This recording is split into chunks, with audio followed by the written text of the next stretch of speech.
In order to discuss this issue more in depth, I want to bring on Steve Milloy, who actually has a science background. He's the founder of junkscience.com and is a biostatistician who served on President Trump's EPA transition team. So, Steve, thank you very much for joining us tonight. I want to start off by kind of addressing this idea. So a lot of times when we address this issue of climate change, the proposals come with other maybe socialist or communist policies as well, something that you've referred to as a watermelon type of proposal. Can you explain what that is?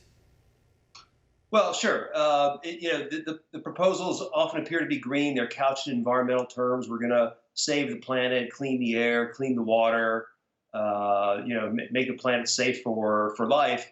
And what it's really about is about controlling you. It's about controlling where you live, where you work, what kind of car you drive, how much heat you use, what kind of heat you use, what sort of products you use. It's just about controlling every aspect of your life. Can you explain really what China is doing in regard to this whole process? Okay, well, let's start out by saying, if carbon dioxide emissions were a problem, then yes, it would have to be a global effort.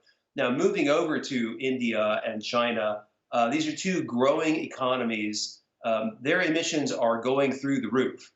China has no intention of reducing its emissions. As a matter of fact, right now it's going through a bit of an economic recession, and it's actually stepping up its coal production. China is building more coal right now than Europe has. China built more coal in 2019 than Germany has in total. India is going to double its coal production in just the next few years.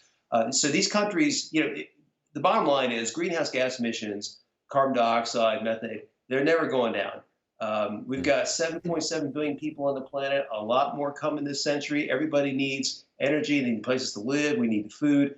Nothing happens on this planet without fossil fuels. Emissions are only going up. And, you said something the other day on Twitter that I thought was interesting. You said warming must be good, and you cited different stats about increased GDP, life expectancy, greening, and I'm sure on social media especially, that made a lot of people's heads spins. So can you just kind of tell me and my viewers really what you meant by that? The global warming hysteria, I call it climate bedwetting, is about 30 years old now at this point. And if you go back to when it started, global population was about 4.4 billion. Global GDP was about 40 trillion.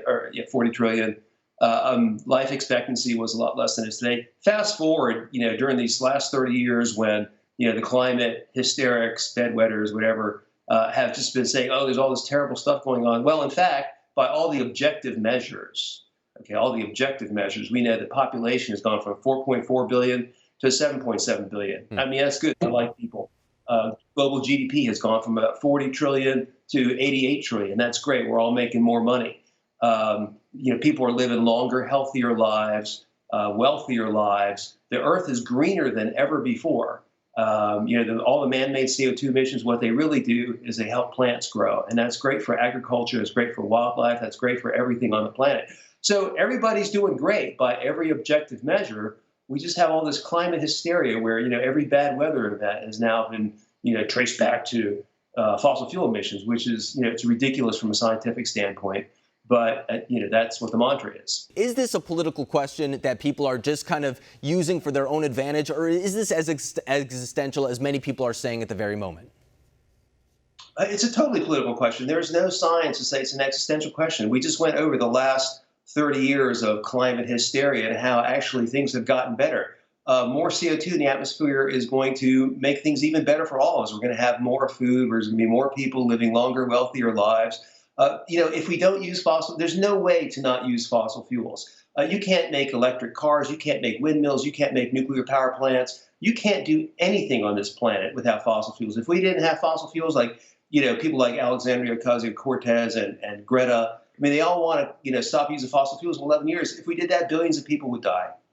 Yeah. Billions of people would die. That's just the bottom line. Yeah. And they know that, too. This is all about political power. All about political power.